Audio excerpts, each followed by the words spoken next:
moon's not real in the sense that we think it is. And bingo, within two or 3 minutes or less, I'd found this book, Who Built the Moon, by two researchers who've written other books.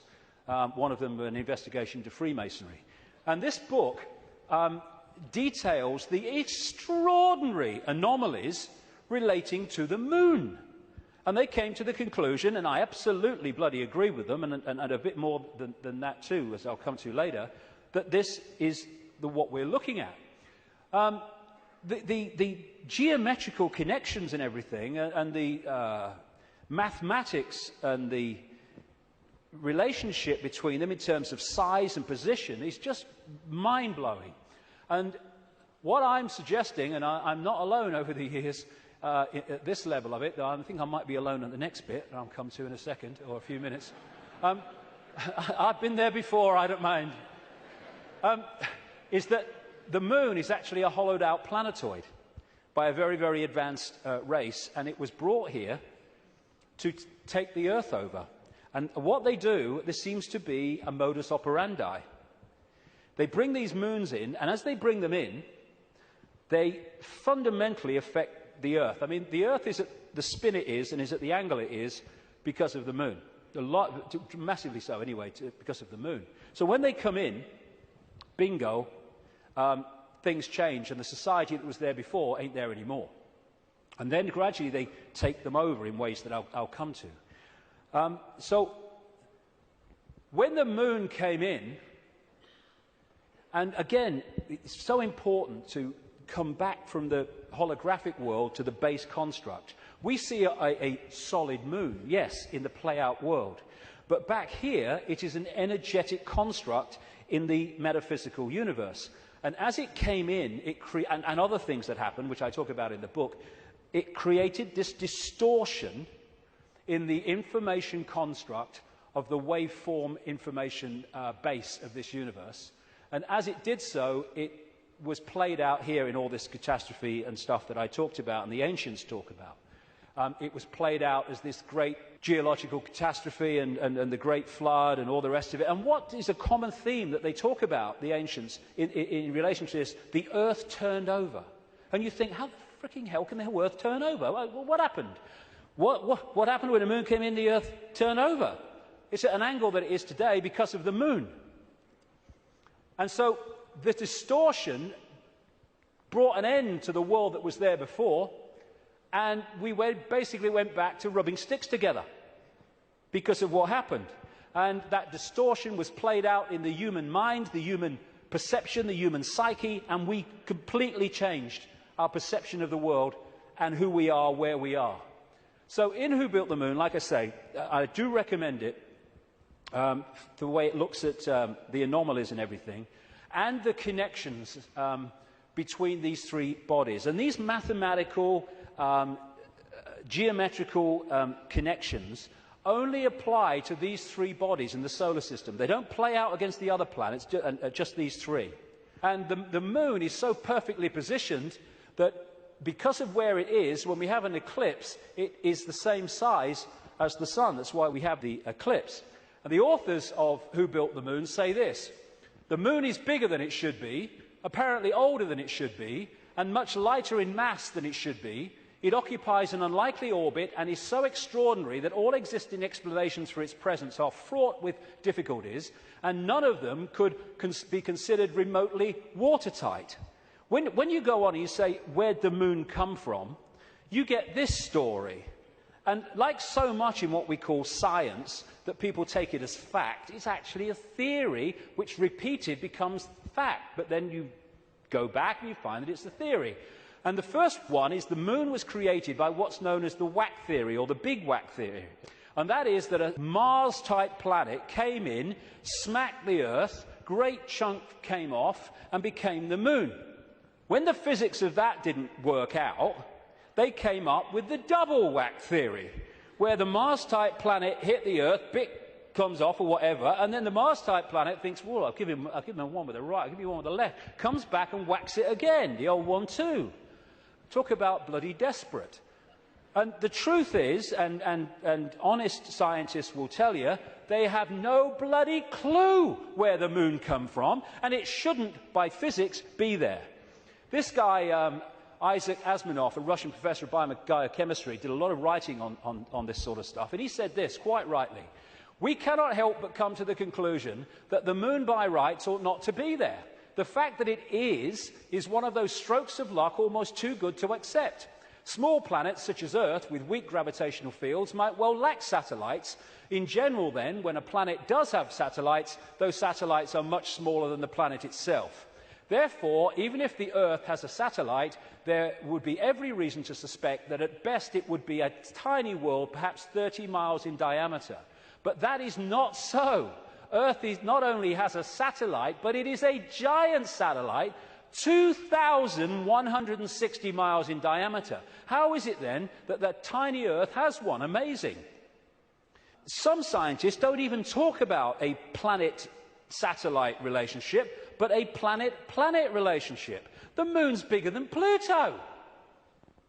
The best explanation for the moon is observational error. The moon doesn't exist, that scientist said.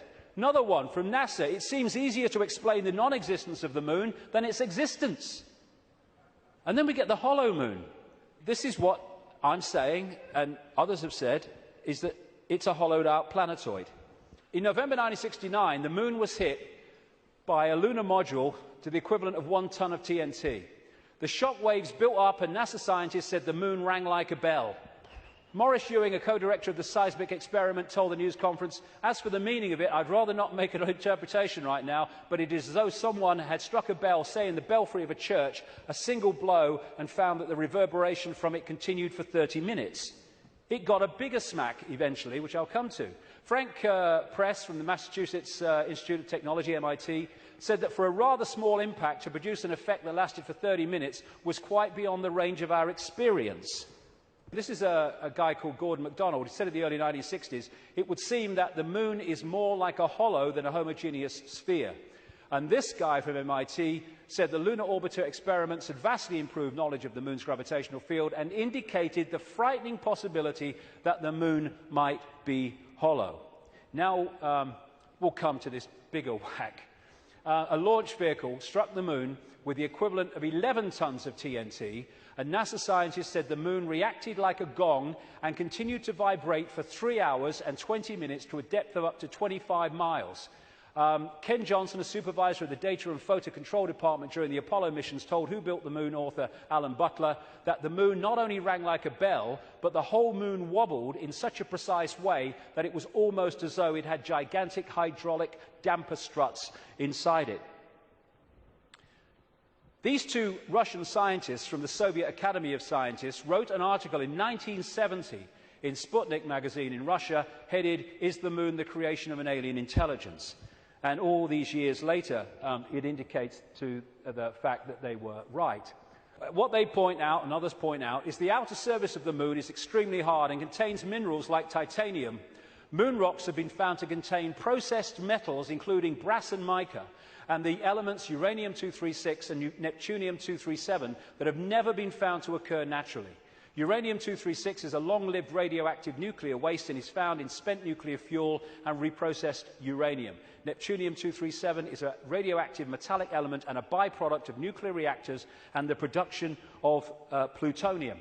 Some lunar rocks have been found to contain 10 times more titanium than titanium-rich rocks on Earth. Titanium is used in supersonic jets, deep-diving submarines and spacecraft. Dr. Harold Urey, the winner of the Nobel Prize for Chemistry, said he was terribly puzzled by the rocks from the moon and in particular their titanium content. He said the samples were mind-blowers and that he could not account for the titanium.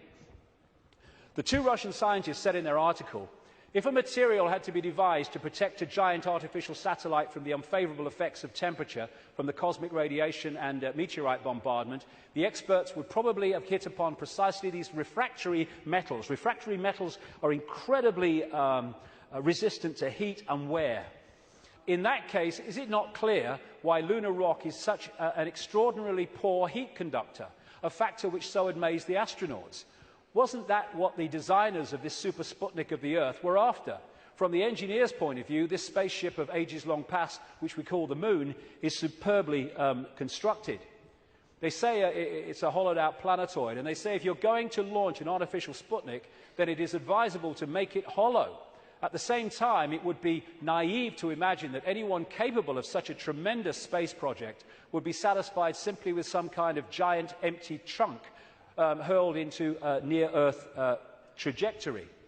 It is more likely that what we have here is a very ancient spaceship, the interior of which was filled with fuel for the engines and materials and appliances for repair work, navigation instruments, observation equipment, and all manner of machinery. In other words, everything necessary to enable this caravel of the universe to serve as a Noah's Ark, appropriate, of intelligence, perhaps even as the home of a whole civilization, envisaging a prolonged thousands of millions of years existence and long wanderings through space, thousands of millions of miles. Naturally, the hull of such a spaceship must be super tough in order to stand up to the blows of meteorites and sharp fluctuations between extreme heat and extreme cold. Probably the shell is a double-layered affair. The basis is a dark armouring of about 20 miles in thickness, and outside of it some kind of more loosely packed covering, a thinner layer averaging about 3 miles. In certain areas where the lunar seas and craters are, the upper layer is quite thin, in some cases non-existent. And as this scientist said, the Moon is made inside out. In other words, what's on the outside should really be on the inside, and that supports the idea of a hollowed-out planetoid. So, when I started to put this together, and there's a lot more of this in the new book, I then called the oracle in South Africa, Crater Mutwa, and I found Zulu legends to be incredibly accurate with their symbolism. And this is the thing, symbolism. You get these anthropologists and people, they go around and they look at these shamans and these ancient stories, and they take the blooming things literally. Now, like I said earlier, we now have the tools which make it easier for us, because technology is mirroring reality, therefore we have the analogies. When these ancient stories were put together, they didn't have that. They had to try to get their point across in simple ways that people of that time could relate to. So they used symbolism. So when I read around Crater Mutwa, I didn't tell him anything that I'd put together or come across or thought. I just said to him, can you tell me any Zulu legends about the Moon? And he said, yes, we consider the Moon to be an egg. Now, when you take that literally, you say, the Moon's an egg, the anthropologists, the primitive people you know. But no, they symbolize it as an egg for a reason. And this is what he said. The legends, the Zulu legends, say that the Moon was brought here hundreds of generations ago by two brothers, Wawani and Umpanku, who were the leaders of the Chitahuri. They were known as the Water Brothers and had, quote, scaly skin like a fish. Now, this story relates almost exactly to the stories found on ancient clay tablets in what is now Iraq, Sumerian accounts of the Anunnaki, a non-human race, I would say reptilian race, that came to the Earth in the same way that other parts of the world, in the ancient world, talk about. And the Anunnaki, according to these accounts, were led by two brothers called Enki and Enlil. And at least one of them, Enki, was symbolized under another name too as in relation to water, exactly the same as this. Zulu legends tell of how Wawani and Umpanku stole the Moon in the form of an egg, and this is why they symbolize an egg, not because they're primitive, from the great fire dragon, and emptied out the yolk until it was hollow. They then rolled the Moon across the sky to the Earth and caused cataclysmic events on this planet. Zulu legends also say that the Chitahuri threatened to move the Moon if humans didn't do what they said because of the devastation that would cause.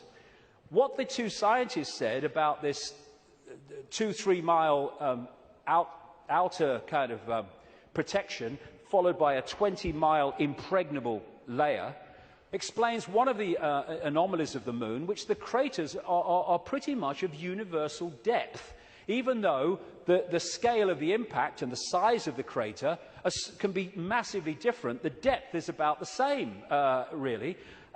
within a very short ratio, and that's, the scientists say, because it goes into the outer layer, the kind of buffer, but it can't go further than this inner protection layer that is impregnable.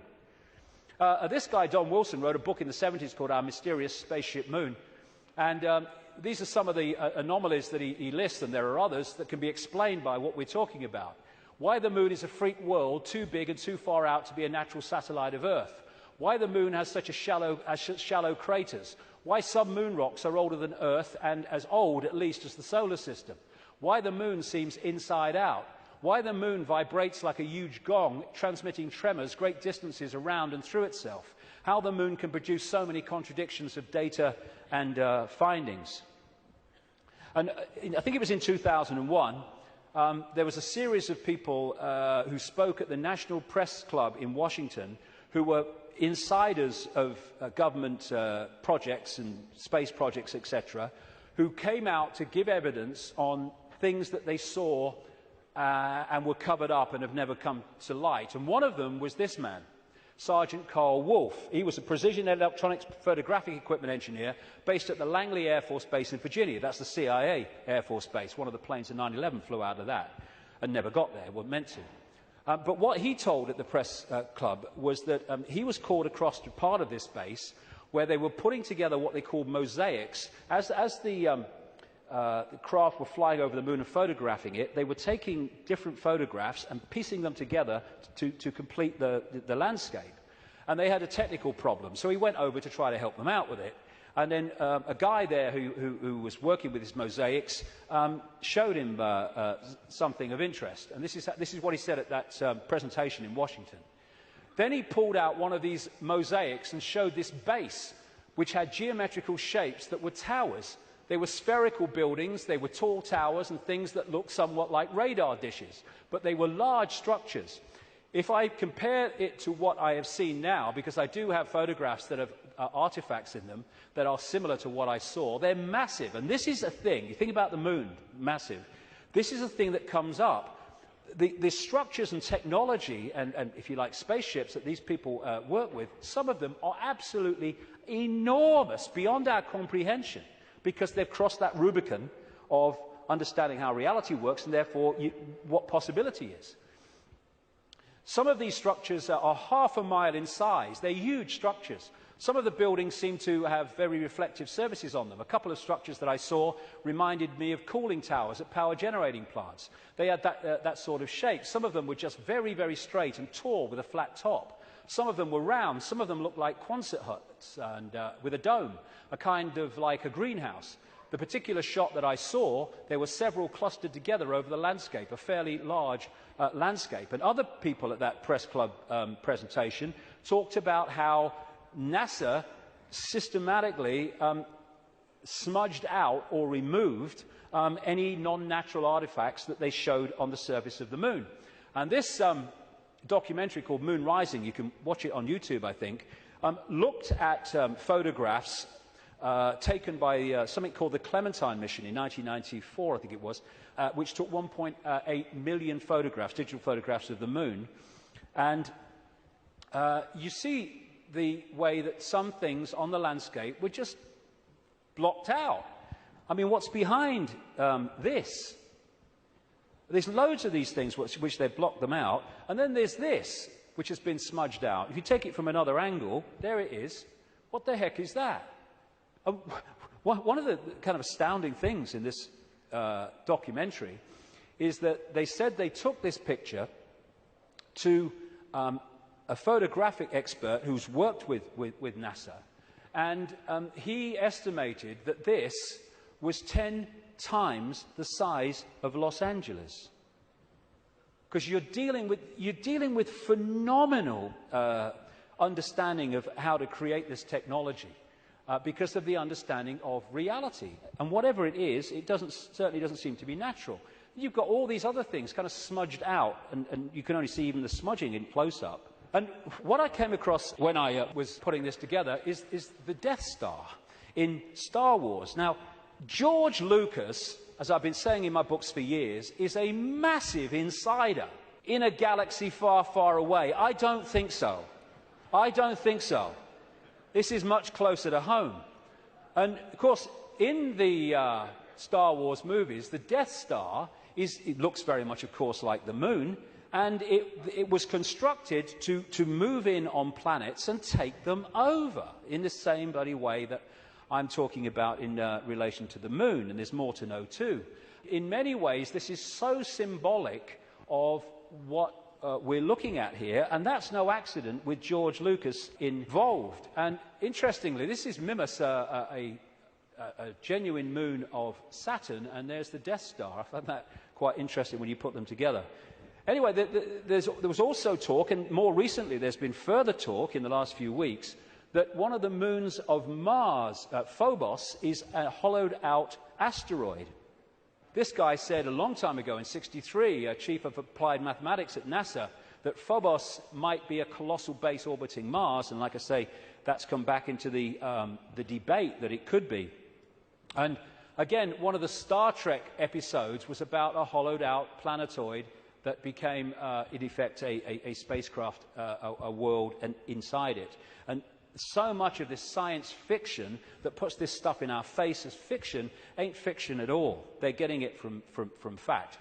So, like I say, there's not just incredible synchronicity in mathematics and size and position between these three bodies, but as the authors of Who Built the Moon point out, there's great synchronicity between things like Stonehenge and other megalithic structures and these three bodies, particularly the moon.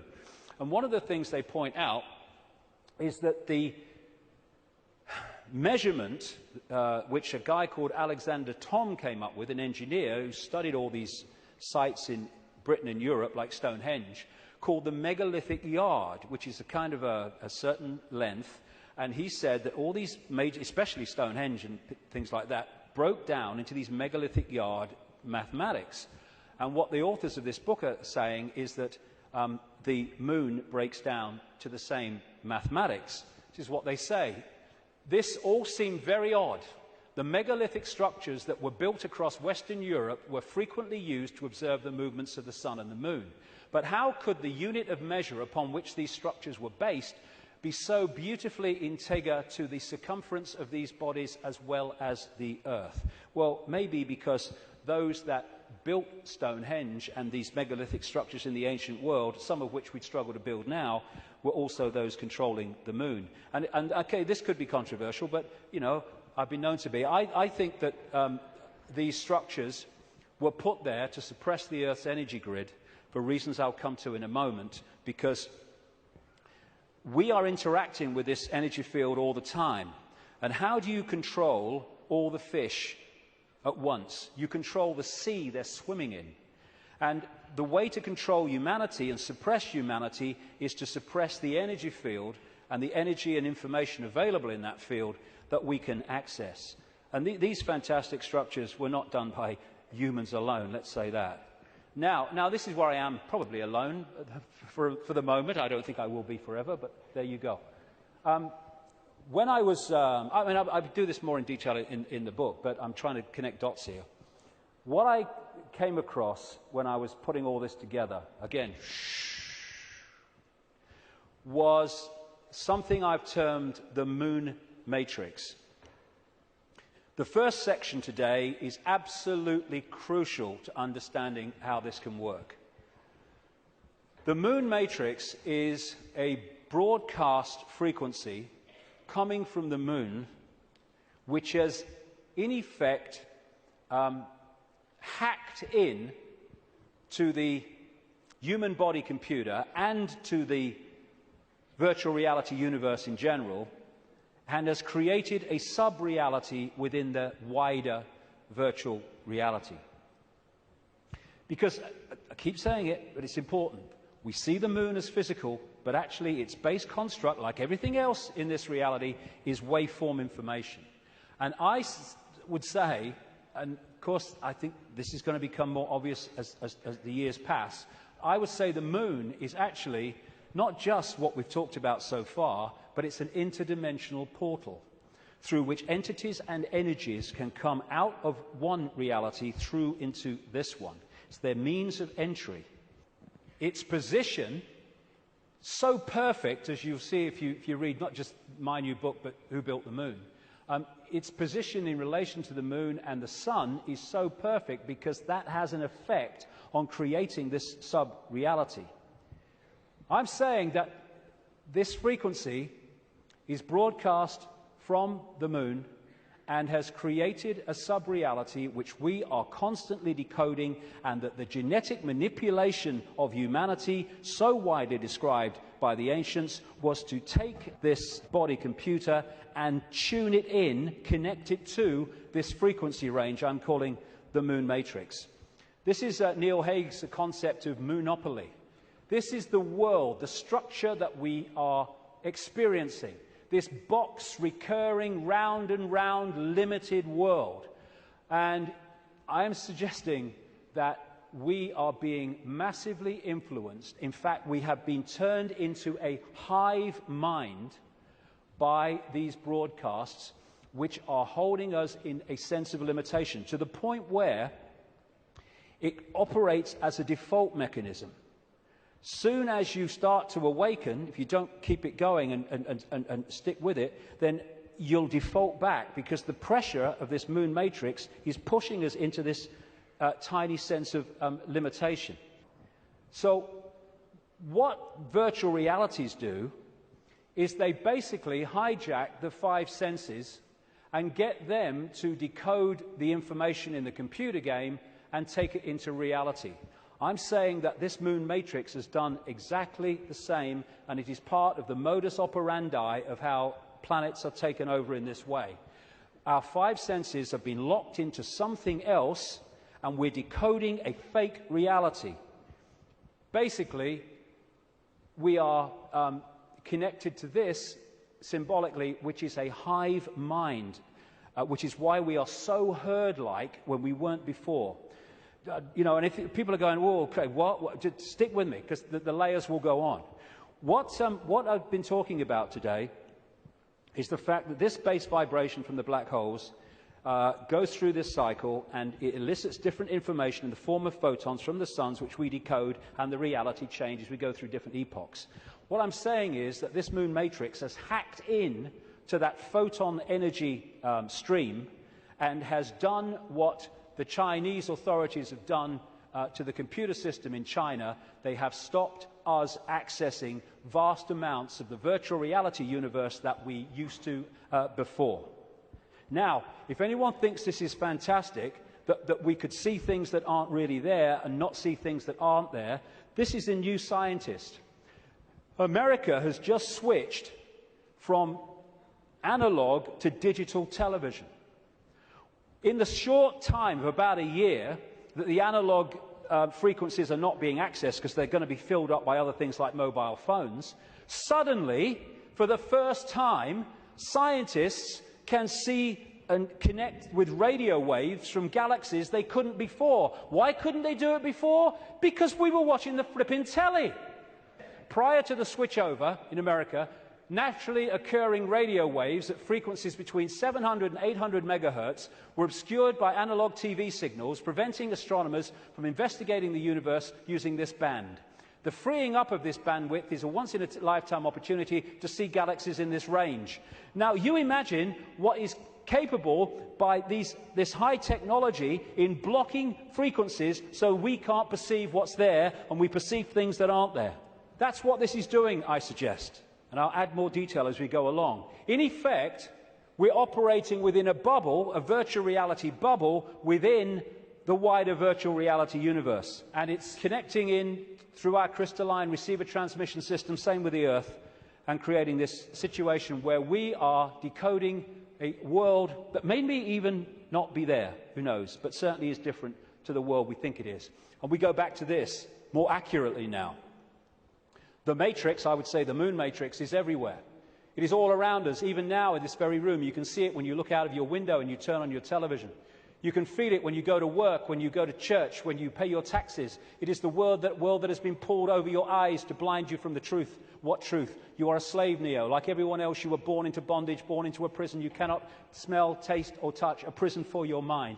I would say that prison for your mind is the moon matrix. which has put us in a vibrational prison that we can only break out of by becoming conscious and therefore vibrating beyond the walls of the moon matrix, which is a frequency range.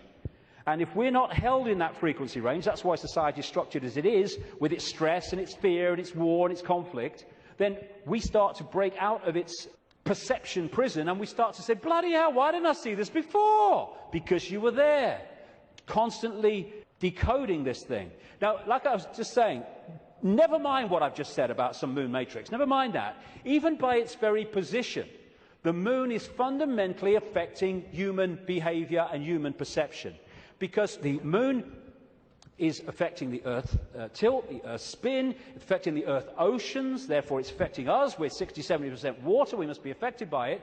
And also, and here we come back to the importance of the first section today, it's also fundamentally affecting the endocrine system, which connects us to the chakra system, which connects us to out there, part of which is the third eye.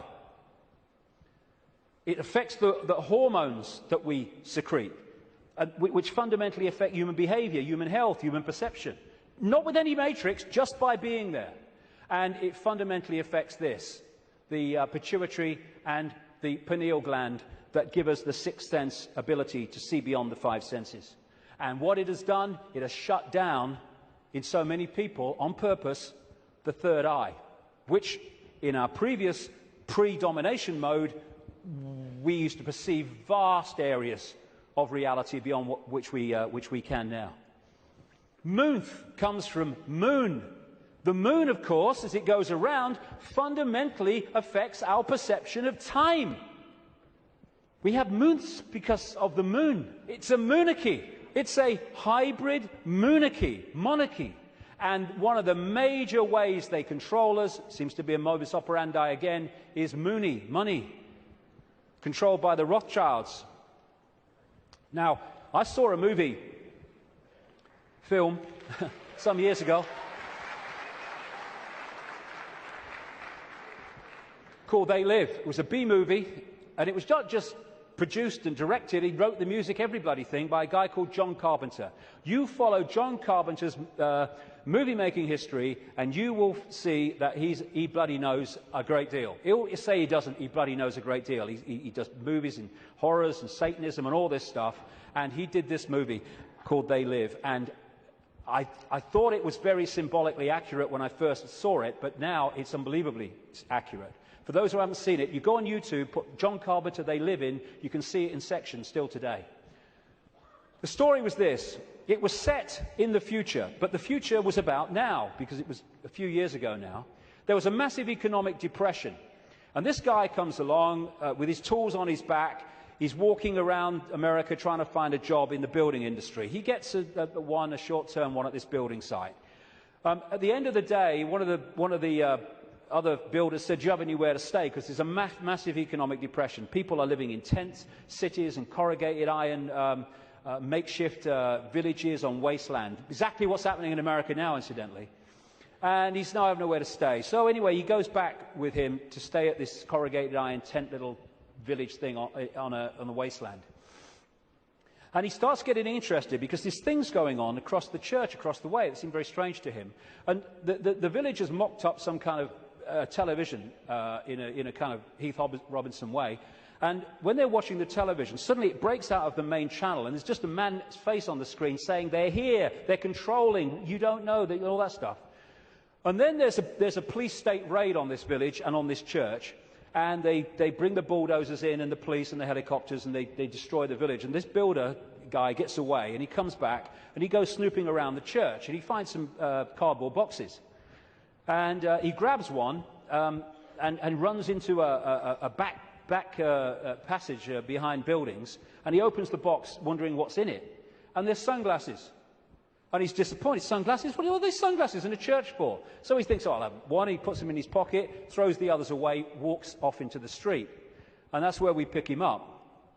When he puts these sunglasses on, suddenly the world looks very, very different. It looks like this. He starts to realize that there are people that look human to his naked eye that are anything but human when he puts these sunglasses on. Not only that, where he's seeing adverts with his naked eye, drink Coca-Cola, holiday in Jamaica or whatever, what he can see with the glasses on is subliminal instructions: conform, stay asleep, consume, watch TV, submit, and all the rest of it. All on levels that he can't see. Other people who haven't got the glasses, they're interacting with various people, but he can see are not human. He looks at the president making a speech. He's not human when he looks at him through the glasses. Same with a number of people in law enforcement. Newsreaders were the same.